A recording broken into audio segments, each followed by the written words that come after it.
ખેડા જિલ્લામાં લાંબા સમયના વિરામ બાદ મેઘરાજાની પુનઃ પધરામણી। નડિયાદ શહેરમાં અડધો કલાકમાં અડધો ઇંચથી વધુ વરસાદ પડ્યો। શહેરમાં વરસાદી વાતાવરણમાં ઠંડક પ્રસરતા બફારાથી લોકોને રાહત મળી છે। નડિયાદ શહેરમાં અડધો કલાકમાં વધુ વરસાદ પડ્યો છે।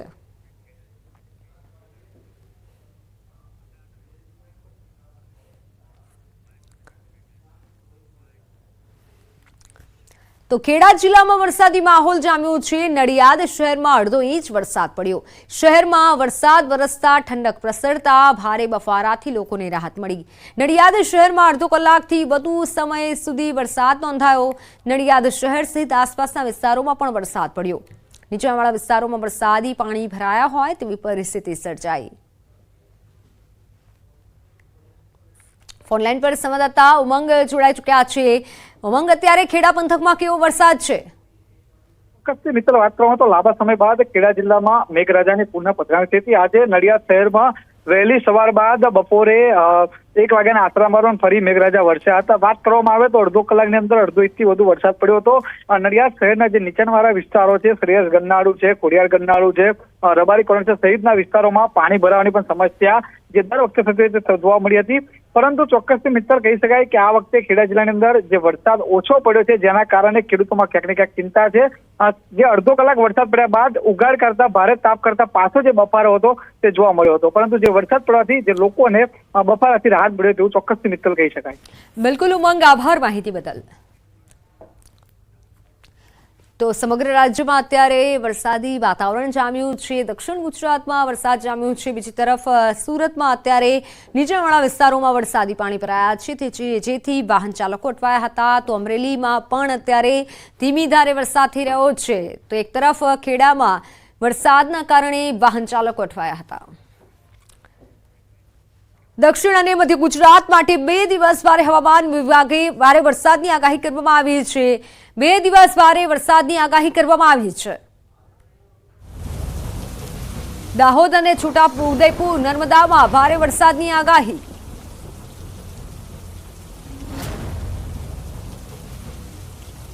आने वाले 7 दिनों के लिए जो गुजरात स्टेट के लिए फोरकास्ट है, लाइट टू मॉडरेट रेन सारे डिस्ट्रिक्ट में कवर है।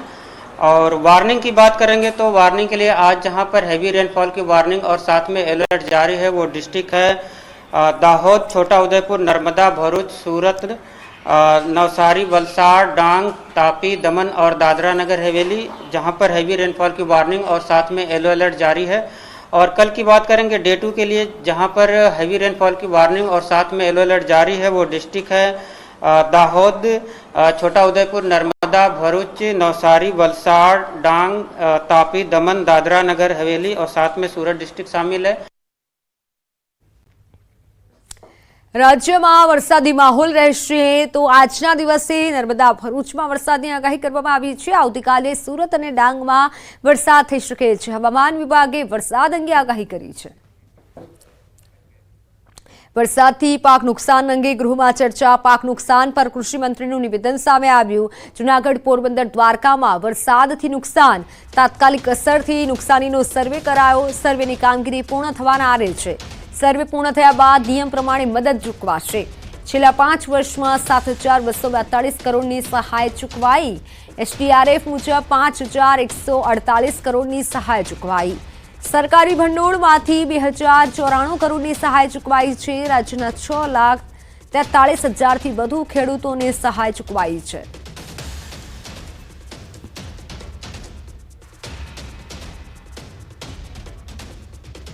પાક નુકસાની અંગે ગૃહમાં ચર્ચા કરવામાં આવી। પાક નુકસાની અંગે સરકારને સવાલ કરવામાં આવ્યો। પાક સર્વેને લઈને ગોળ જવાબ આપ્યો। વિમલ ચુડાસમાનો સરકાર પર આરોપ, કેટલું વળતર અપાશે તેની સ્પષ્ટતા પણ ન કરાઈ। કે અતિવૃષ્ટિના કારણે ગીર સોમનાથ જિલ્લો, જૂનાગઢ જિલ્લો, પોરબંદર જિલ્લામાં અતિ ભારે વરસાદ પડવાના કારણે કૃષિ પાકોને નુકસાન થયું છે। તો એ પાકોને જે નુકસાન થયું છે એનું વળતર કેટલા સમયમાં ચૂકવવામાં આવે, એ કયા અધિકારી દ્વારા એનું સર્વે કરવામાં આવે અને જે પાકોને નુકસાન થયું છે એની સ્પષ્ટતા કરવામાં આવે કે કેટલું વળતર આપવામાં આવશે। ત્યારે કૃષિ વિભાગના મંત્રી દ્વારા ગોળ જવાબ દેવામાં આવેલો એમને સ્પષ્ટતા ન કરી કે કેટલા સમયમાં એનું વળતર આપવામાં આવશે, કયા અધિકારી દ્વારા સર્વે કરવામાં આવશે અને કેટલું વળતર આપવામાં આવશે એની સ્પષ્ટતા પણ માનવ બલિ અને કાળા જાદુ વિરોધી બિલને સાધુ સંતોએ આવકાર્યું છે. માનવ અને પશુ બલિને રોકવા માટે સરકારના આ પગલાંની જાણીતા કથાકારો સાધુ સંતોએ સરાહના કરી છે. સાથે લોકો અંધશ્રદ્ધાના માર્ગે જતા અટકશે તેવો આશાવાદ પણ વ્યક્ત કર્યો છે.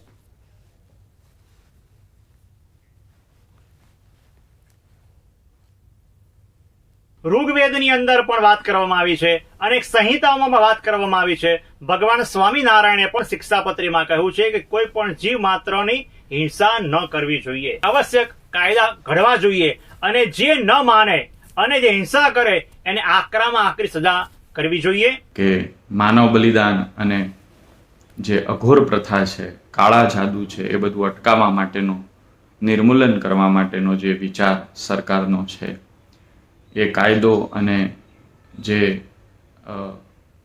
નિયમ સરકાર દ્વારા રજૂ કરવામાં આવશે એનું અમે સ્વાગત કરીએ છીએ. आज जो एक्ट लागू हुई है ये बहुत सही और सराहनीय कदम है, क्योंकि कई जगह हम देखते हैं कई लोग अलग अलग समाज से आने वाले लोग जो लोगों में अंधविश्वास फैलाते हैं, उस अंधविश्वास पे अंकुश लगेगा, रोकथाम लगेगी. साथ ही साथ जो ग्रामीण क्षेत्र के भोले भाले लोग होते हैं उनको तंत्र के नाम पे जो लोग बेवकूफ़ बनाते हैं, कई लोग वशीकरण के नाम पे, मारण मोहन स्तंभन उच्चाटन के नाम पे जो लोगों को बेवकूफ़ बनाते हैं, यह सब चीज़ों पे अंकुश लगेगा. સરકારનું આ કાર્ય છે જેના દ્વારા સમાજમાં પણ એક નવા પ્રકારનો ફાયદો અથવા તો સત્વભાવ એ તમસ ભાવને દૂર કરી અને સત્વભાવની એક જાગૃતિ અને ફેલાવો થાય એ સરાહનીય અને વંદનીય કાર્ય છે. મહેસાણા સિવિલમાંથી આરોપી ફરાર. પોલીસ જાપ્તામાંથી 2 આરોપી ફરાર થયા. કુલ 5 આરોપીઓમાંથી 2 આરોપી ફરાર થયા. સ્પ્રે છાંટી આરોપીઓ ફરાર થયા હતા. ફરાર થયેલા આરોપીઓનો પોલીસે પીછો કરી ઝડપ્યા છે. ફરાર બંને આરોપીઓને ઝડપી પાડવામાં પોલીસ સફળ રહી છે. પોલીસ જાપ્તામાંથી 2 આરોપી ફરાર થયા તેનું એક વિડીયો પણ સામે આવ્યું છે. સીસીટીવી ફૂટેજ સામે આવ્યા છે.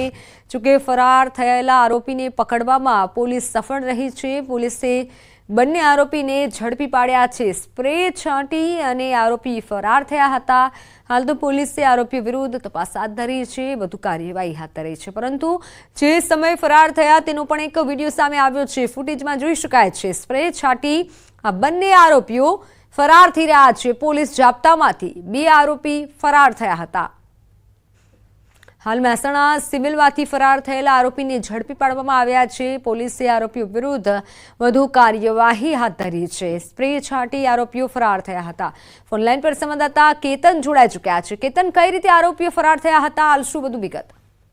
ચોક્કસથી મિત્ર જણાવી દઉં કે મહેસાણા સિવિલમાંથી પોલીસની આંખોમાં સ્પ્રે મારી ભાગનાર 2 આરોપીને ગણતરીના સમયમાં જ પોલીસ દ્વારા ઝડપી પાડવામાં આવે છે. ઉલ્લેખનીય છે કે પોલીસ જપ્તામાંથી આ આરોપીઓ ફરાર થયા હતા. કુલ 5 આરોપીમાંથી 1 આરોપી ફરાર થયો હતો. સગીર આરોપીને છોડાવવા સ્પ્રે છાંટીને બીજો શખ્સ પણ ફરાર થયા હતા. ફરાર થયેલા આરોપીને હાલમાં પોલીસે પીછો કરી ઝડપી પાડવામાં આવ્યા છે. હાલમાં ફરાર બંને આરોપી અને મદદ કરનારને ઝડપી પાડી પોલીસને સફળતા મળી છે. જી બિલકુલ કેતન, આભાર માહિતી બદલ.